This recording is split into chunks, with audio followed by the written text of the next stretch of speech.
My name is Lucas, and what I'm about to share with you is something that completely transformed my life. Reliving these moments is not easy, they still give me chills, but I believe there's a purpose behind everything I experienced. Maybe it's so that you, watching this now, can understand that there are truths much greater and more real than we could ever imagine. So I urge you, don't miss a single detail of this video. What you'll hear today might open your eyes to something extraordinary. And before we dive in, leave your like. It helps this message reach more people who need to hear it. Let's start this journey together. I was raised in Mexico in a humble family that upheld traditional values. Though we didn't have much spiritual depth, God was a topic that came up occasionally in conversations or at religious events, but I never had a personal connection with Him. I saw myself as a diligent and honest person, believing that was all I needed. The ideas of heaven and hell felt far off and more like tales shared with children. Up until that evening, it felt like an ordinary journey. I was behind the wheel of my truck, hauling a load along the highway. The radio hummed with a tune, and the engine's rumble was my sole company. The road stretched out, empty and quiet. Just as I had experienced countless times, I felt a bit weary, but nothing unusual. Everything was peaceful until it wasn't anymore. Out of nowhere, a car appeared in front of me, driving the wrong direction. It looked completely out of control, swerving unpredictably across the road. There was no time to overthink. My instinct took over, and I jerked the wheel to avoid a collision. The tires screeched, and the heavy load shifted, throwing the truck off balance. Within moments, everything spiraled into chaos, and I could feel the truck flipping over. The sound of twisting metal, breaking glass, and jolts was as if the world around me was shattering. Then suddenly, everything went silent, a heavy, terrifying silence. When I opened my eyes, I realized I was trapped between the wreckage. My body ached, but something beyond the physical pain disturbed me. Something was wrong. I tried to move, but it was useless. That's when something happened, something I can't explain with words. Suddenly, I was no longer in my body. I saw myself trapped in the destroyed, bloodied truck, immobile. But at the same time, I was there floating as if I were a spectator. For a few seconds, I froze. What was happening? I was dead. Before I could understand it, I felt an invisible force pulling me. It wasn't gentle. It was as if something or someone was dragging me quickly, not giving me time to ask questions. Suddenly, everything around me became dark. It wasn't ordinary darkness. It was as if that darkness had weight, as if it enveloped me and suffocated me. I began to hear sounds, moans, screams, distant laments getting louder and closer. Fear of hell took hold of me. I had never felt anything like it before, something so real and so terrible. I wanted to scream, but my voice seemed trapped. I wanted to move, but it was impossible. They were taking me somewhere, and with each moment, the feeling worsened. After being torn away from the accident site, I was taken to something that seemed like an infinite tunnel of darkness. It was a void so dense that you couldn't see anything at all. But that wasn't the most terrifying part. What truly paralyzed me was the sound coming from all directions, screams, laments, and murmurs that sounded like words, but I couldn't understand them. The heat increased every second, as if I was being dragged to the center of a gigantic furnace. I didn't know where I was going, but something inside me screamed that this wasn't just any place. The more I tried to resist, the faster I was dragged. There was no floor, no walls, no ceiling. It was as if the space around me was made only of fear and despair. Then, suddenly, the tunnel ended. I found myself in an open space, still surrounded by darkness. The air was dense, hard to breathe, and the heat was unbearable, as if it emanated from the ground itself. In front of me, I began to see shadows.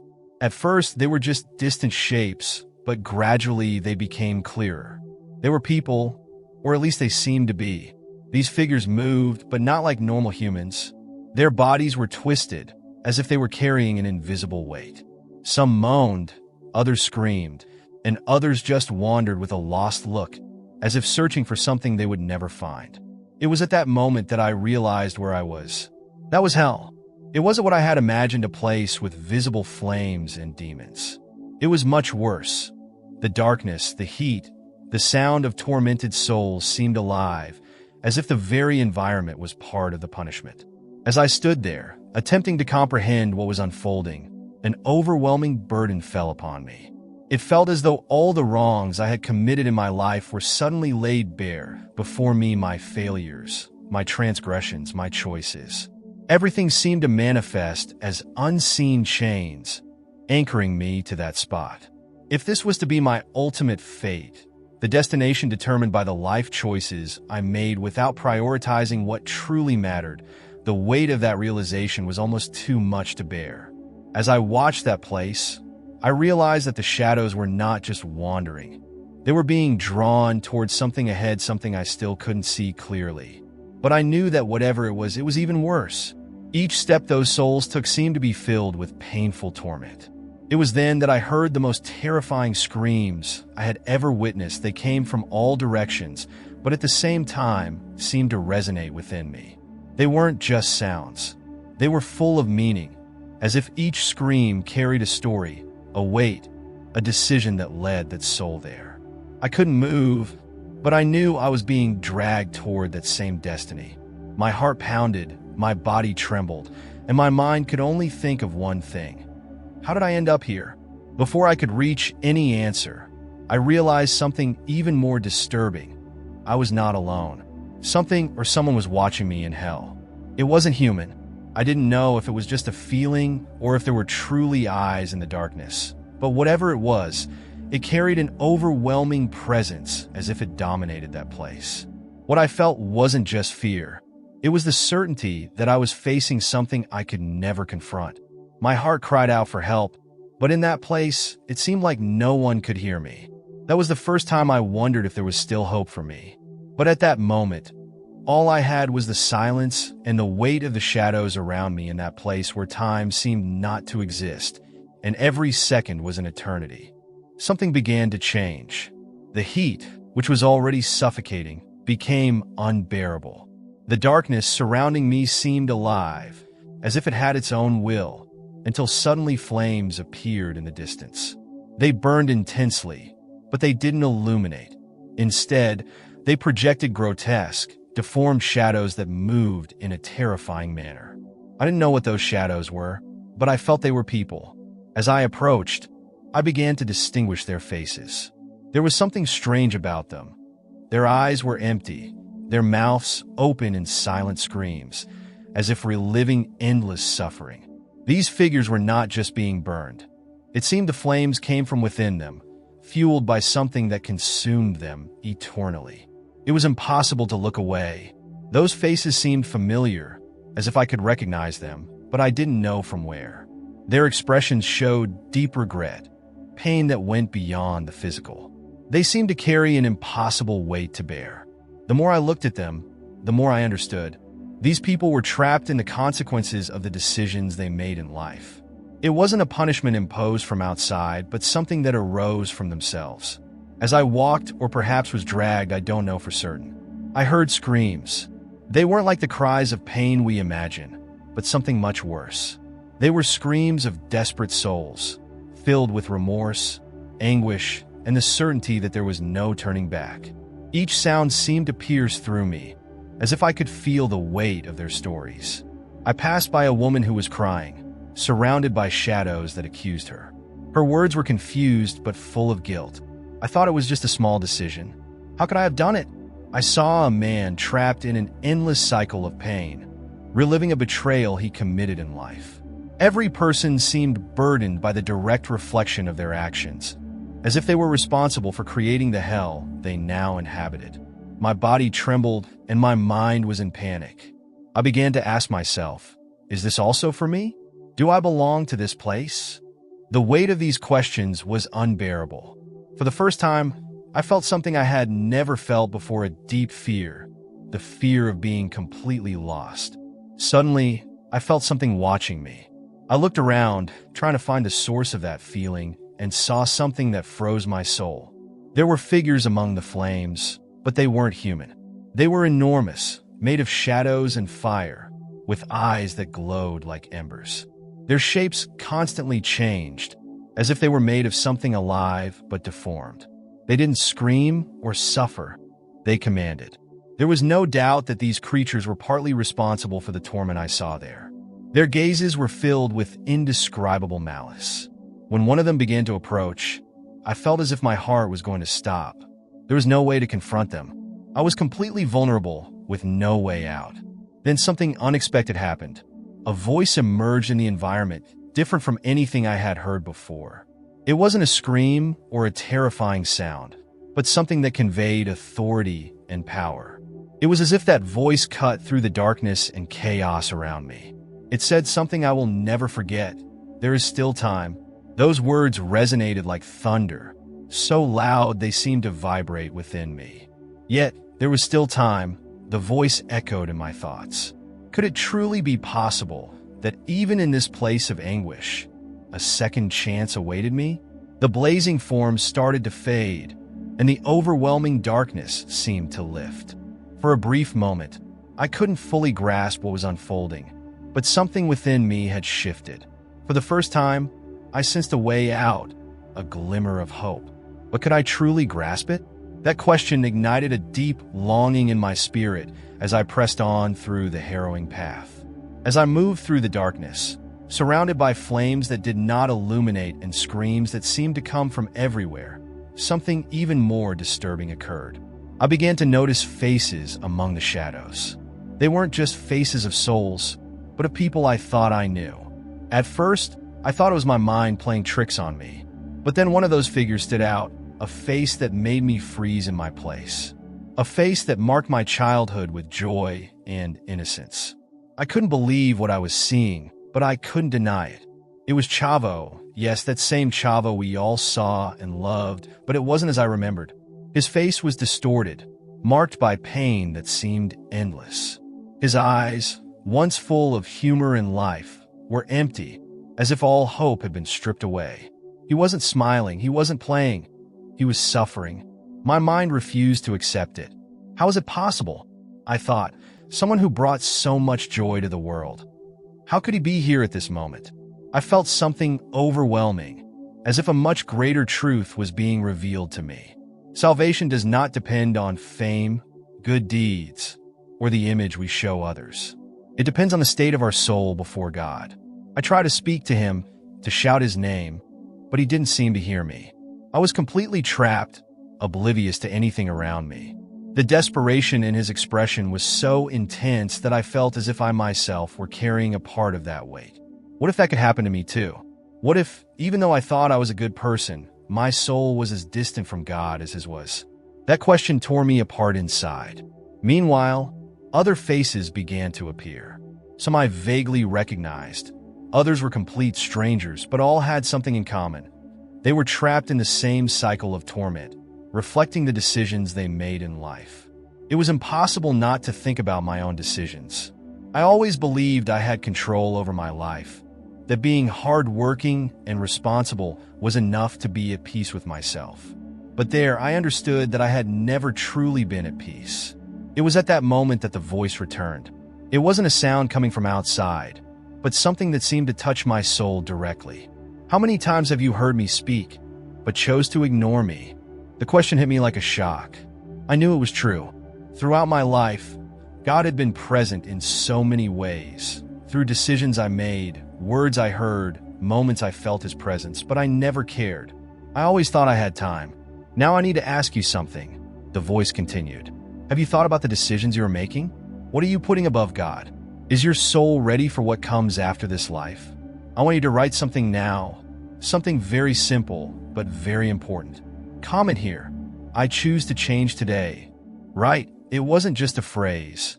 It was an act of faith, a declaration that you don't want to wait until it's too late.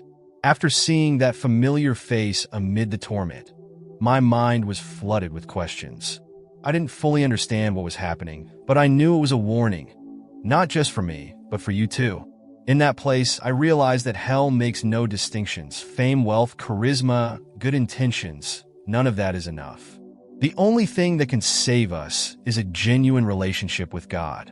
If that isn't part of your life yet, Don't wait until tomorrow to start. Tomorrow might be too late. If you have already decided to change, don't keep it to yourself.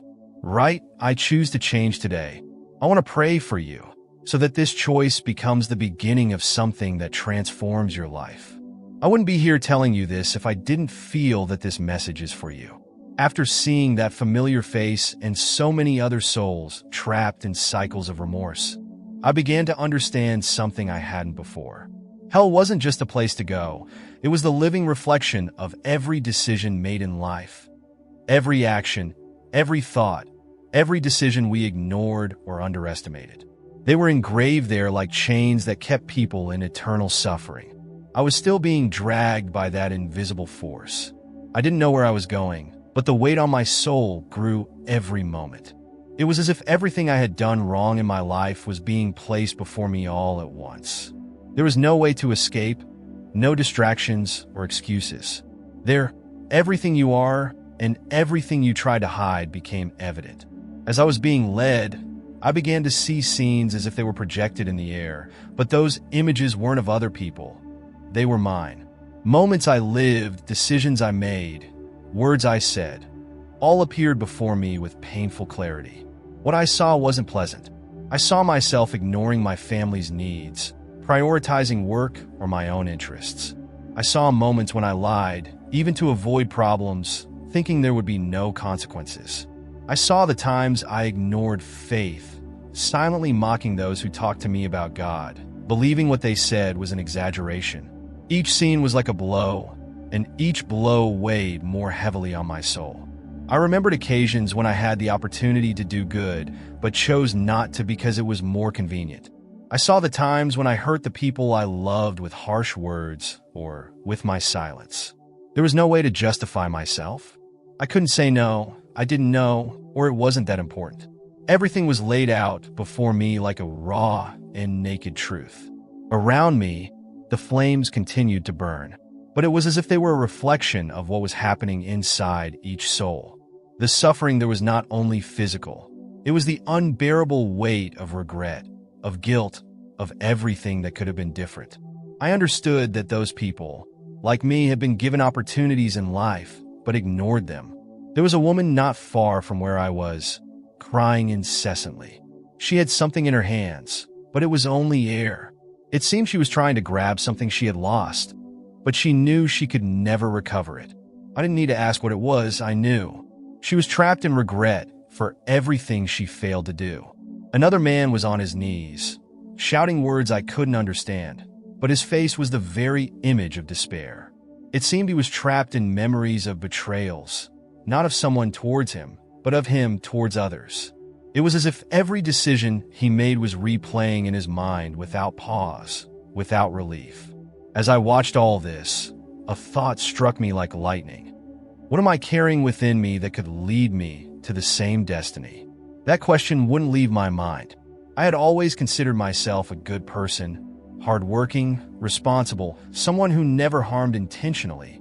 But there I began to realize that wasn't enough. The decisions we make, the things we leave aside, the moments we ignore the voice of God, all of that accumulates. Even if we don't perceive it, every small decision shapes the destiny of our soul. The same voice that had spoken to me before manifested again, now clearer than ever. You are seeing the consequences of a life without purpose. What you sow, you will reap. Those words were so true that I couldn't escape them. Every moment I lived without thinking of God, every time I chose to follow my own path, all of it was there, weighing on me like chains. I began to understand that this wasn't just any experience. It was a warning. God was showing me where my decisions could lead me, and I continued to ignore it. It was then that I felt for the first time that there was still hope, but it depended on me. In that place, hell didn't seem like just a punishment. It was a choice, and I knew I had to decide before it was too late. The weight of the decisions I saw there was enough to transform my perspective on everything, especially at the peak of torment. When it seemed that the weight of my decisions was unbearable and would consume me completely, something unexpected happened. Everything around me began to tremble, as if the very environment was reacting to a greater force. The shadows stirred, and the screams seemed to intensify, but not in pain. It was as if something powerful had just entered that place. Suddenly, I heard a voice.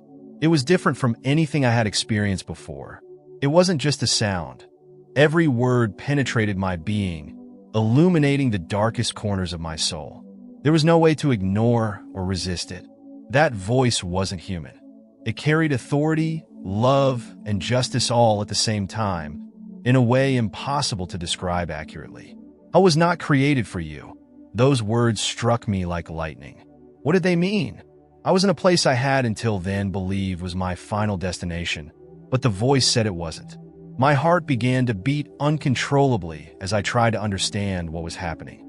The darkness around me seemed to react to the presence of that voice, as if it were breaking something that had been trapped for a long time. The grotesque figures that had been watching me before began to retreat, almost as if they were being pushed by an invisible force. You are here to pay the price of the decisions you make. Hell was not made for men, but for fallen angels. There is still time for you. The word time resonated in my mind like an absolute truth. There was still time. But for what? I began to remember all the times I ignored God's existence, the opportunities one had to change, the moments I chose my pride over humility. All those memories came back strongly, and I knew I couldn't deny anything. The voice continued without hesitation. I'm the one who called you so many times, but you chose to ignore me. Do not close your ears. Now, it was impossible not to feel the weight of that truth. God had called me countless times throughout my life.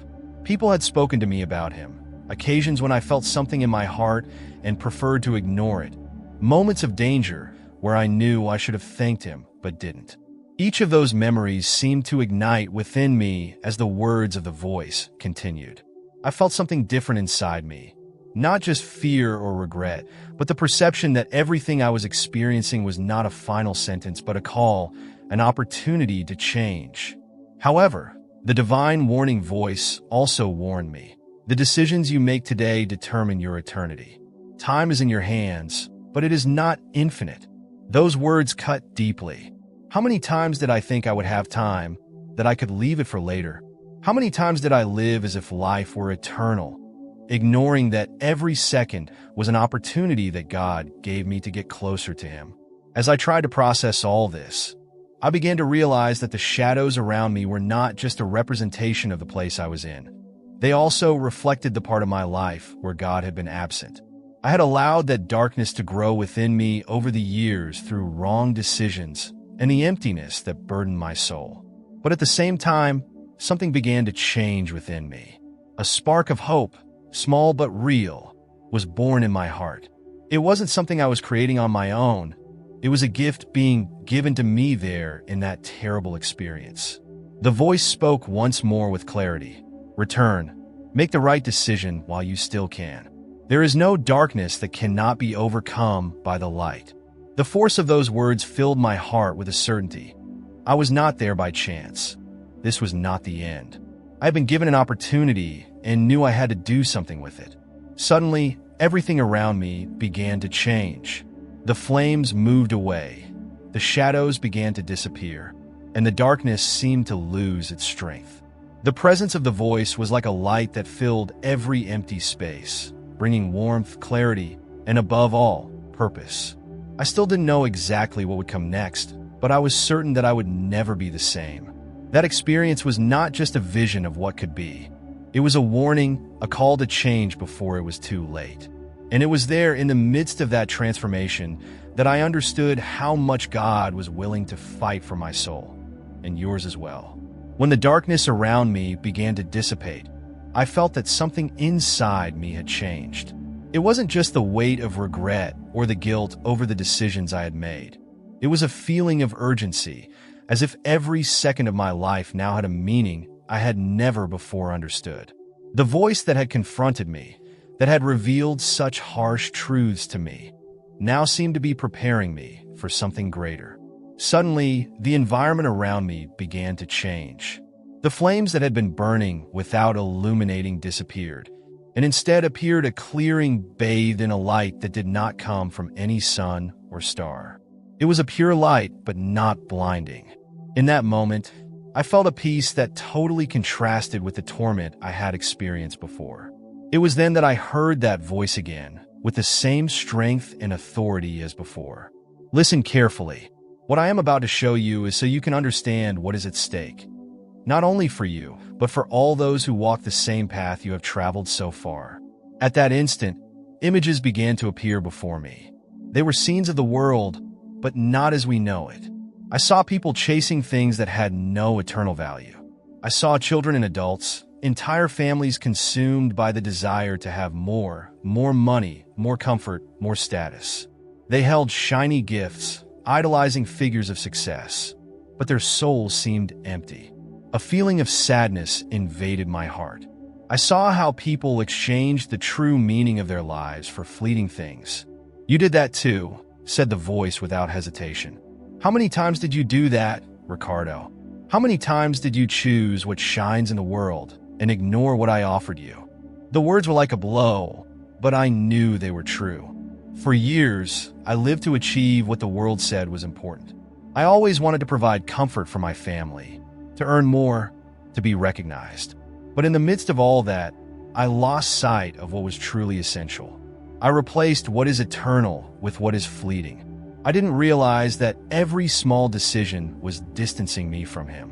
It was at that moment that I began to understand something about God's second chance that I had never perceived before. Even the small decisions we make, what we prioritize, what we value, what we leave our children, have an eternal impact. God wasn't showing me this to condemn me, but to warn me. Then I saw a scene that made me cry. A group of children around a Christmas tree, happy, singing, and exchanging gifts. But at no point was there any mention of the true meaning of that day. I saw families celebrating holidays, but ignoring the reason why they existed. "You did that too," said the voice without hesitation. "How many times did you teach your children about Christmas, but not about me? How many times did you put Santa Claus at the center and forget my son?" I wanted to argue, but I knew I couldn't. It was true. I always thought I was doing the right thing by creating happy memories.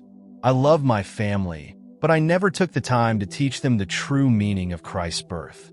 It was then that the clearest warning of all arrived. Time is running out, Ricardo. Not just for you, but for many. People rush to accumulate wealth and empty traditions, ignoring what can save their souls. It's time to change. Those words echoed in my mind with a force I had never felt before. It was a direct warning from God, not just for me, but for everyone. I realized that what I considered simple distractions, overworking, materialism, inverted priorities were actually traps pulling me away from what truly mattered. The light around me began to dim, but the message was etched in my heart like a mark that could never be erased. God was giving me a new chance to change, to correct the course of my life, and to teach my family what truly mattered.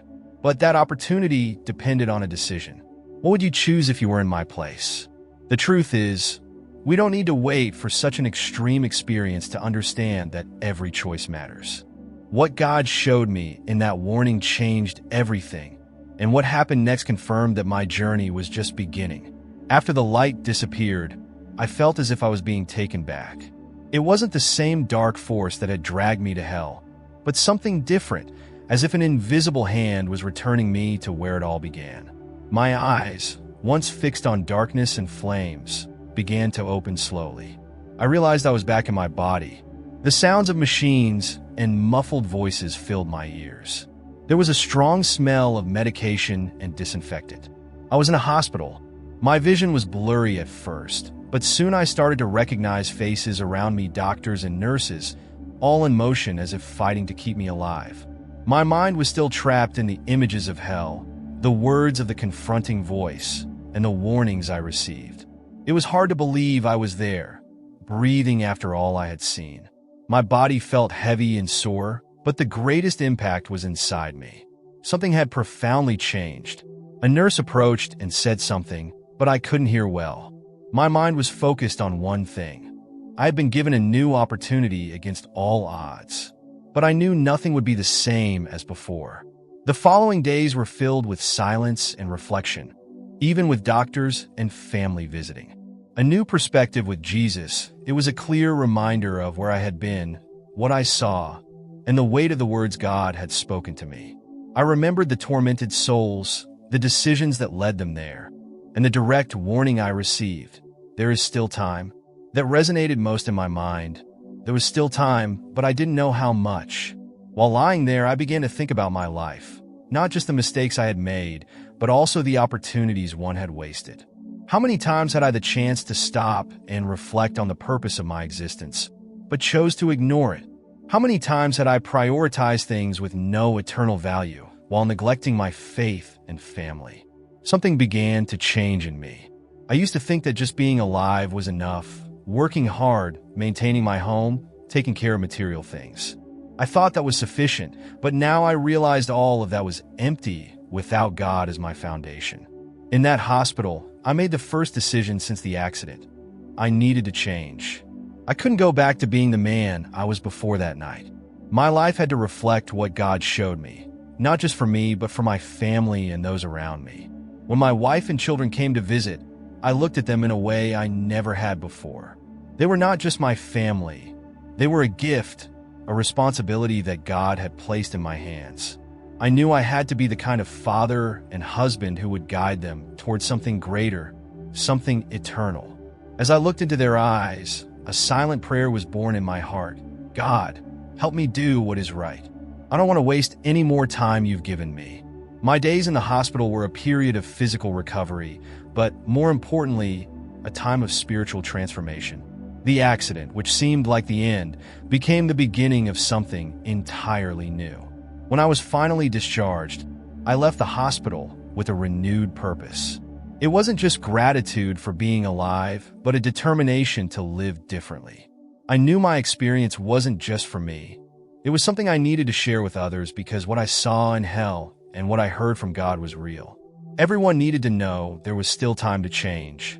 That awakening wasn't just a return to my body. It was the start of a new journey. A journey I knew I had to undertake with determination and faith. I was determined that my life would be different, and I wouldn't waste a single opportunity to do what was right. When I left the hospital, the sunlight seemed brighter than ever. The wind, the sounds of people around me all felt so alive, so real. I breathed deeply, feeling every moment as a gift I didn't deserve, but was now deeply grateful for.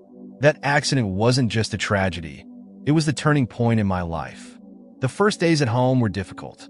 My body was still weak, and the pain constantly reminded me of the impact I had suffered. However, what truly consumed me was the weight of the truths God had shown me during that experience. My mind couldn't stop thinking about everything I saw and heard. I began to reflect on how I had lived up to that moment. My faith, or rather the lack of it, was a point that deeply marked me. I always considered myself a hard-working, responsible man, someone who gave his best for his family. Choose eternity with God, but now I understood that wasn't enough. Looking back, I realized how I had neglected the things that truly mattered. How many times had I worried about giving gifts to my children, but never sat down to teach them about God?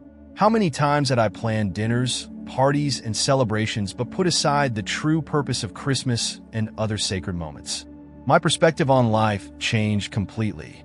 It was no longer material things that centered my attention. My priority was to teach my family what truly matters. Seeking God was the moment I made the decision to change radically. I started with something simple: family prayers. At first it seemed strange. My wife and children weren't used to seeing me so focused on something I had barely mentioned before. But I knew I had to. The change began with me. I talked to my wife about what I had experienced. I told her everything from the accident to the hell I witnessed and the words of God that marked my soul. As I spoke, I saw tears streaming down her face.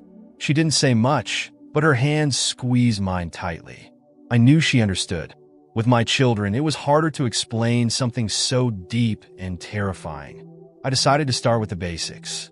I talked to them about the importance of God in our lives, how He gives us the opportunity to change, and how our choices have consequences.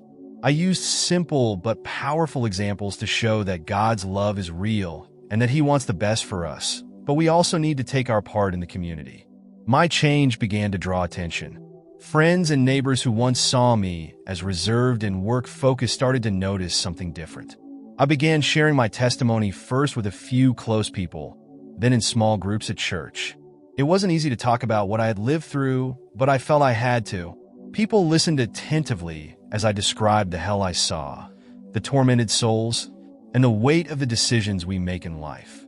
But what touched their hearts most was when I spoke about God's powerful voice, the warning I received, and the opportunity to change.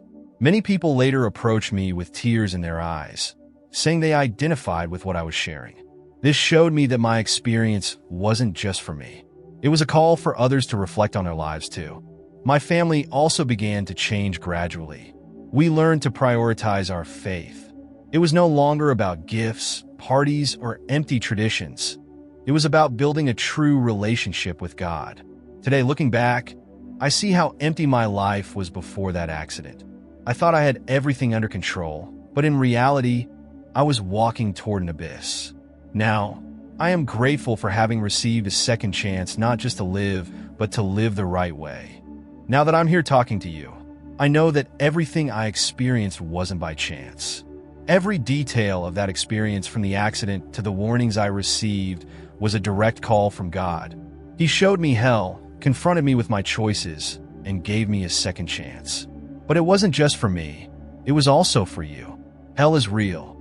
The souls I saw there, the suffering, the repentance, all of it was more real than anything I've experienced in this world. I don't want you to see this as a scary story or a moral lesson. I want you to see it as a warning. God doesn't want anyone to experience what I saw. He showed me that place so I could share it with you. This message, there is still time. For many years, I ignored God. I believed my life was under my control, that being a good and responsible person was enough. But I learned the hard way that it isn't sufficient. Heaven isn't earned by what we do right, but by God's grace. And that grace is available to you. Now, I want you to reflect for a moment. If your life ended today, where would you be? What decisions have you made so far? Where is your heart? That's the question God put before me. And today, I ask it of you. Hell wasn't created for you. God doesn't want you to go there. He wants you to live with Him in peace and fullness. But that requires a choice. You must decide to seek God, open your heart, and allow Him to transform your life. If you feel something in your life needs to change, if you feel you've drifted away from God, or even if you've never truly known Him, I really want you to take a step of faith now. Right here, I choose to walk with God. That statement is more than words. It's a commitment. It's recognizing that you can't do it alone and that you need God to guide your life. I want to pray for you. I want to ask God to touch your heart, to give you the strength to change, to show you that there is still hope and that He is ready to receive you no matter where you've been or what you've done. If you're reading this now, know that it's not by chance. God is calling you, just as He called me in that place of torment. He's offering you something the world can never give: a new life, a true purpose, an eternity with Him. Right. I choose to walk with God. I will pray for you. Together, we will seek that transformative, healing, and saving path. Don't wait. The time is now. God awaits you with open arms, just as He awaited me.